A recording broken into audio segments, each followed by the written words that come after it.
Metal is an essential part of modern technologies, right? It's in planes, it's in cars, it's in the chair that I'm sitting on right now. And we're using it for 3D printing and for advanced capabilities. We all know that everything breaks eventually, right? So we interact with things in the world, and eventually if we apply too much force to them, they break. And the way that we repair those really depends upon what those materials are made out of. So if metal breaks, you can melt it down and you can reform it, or you could weld it back together, but all of those processes require high temperature and lots of expertise. And so what our technology is doing is trying to understand how can we repair fractured metal or broken metal in new ways, ways that require less energy, and ways that also enable new capabilities. We're taking advantage of electrochemistry to do this.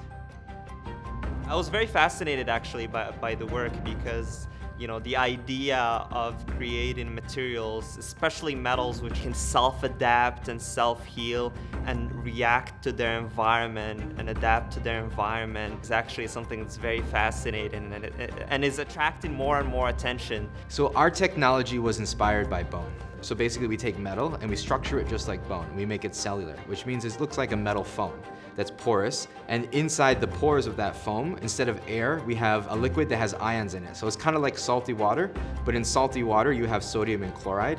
In this you have ions of nickel, for example.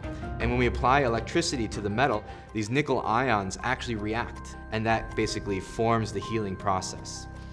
So going from there, I think there's been sort of an explosion of ideas because I think this field is wide open, and so we're trying to show that we can, in addition to healing nickel, we can heal other metals like iron and titanium, but also alloys like steel, which is highly important for commercial and practical use. To our understanding, it's the first time anyone has ever repaired metal at room temperature in the history of humanity. So people have been using metal for 6,000 years.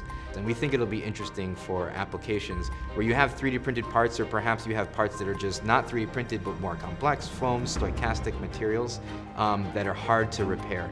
With our chemistry and our technology, you can just put it in a bath, and that bath, as long as the liquid can access wherever the fracture occurred, you can repair that fracture. So we see that this technology can not only improve what we have today, but really transform the future of how we use metal going forward.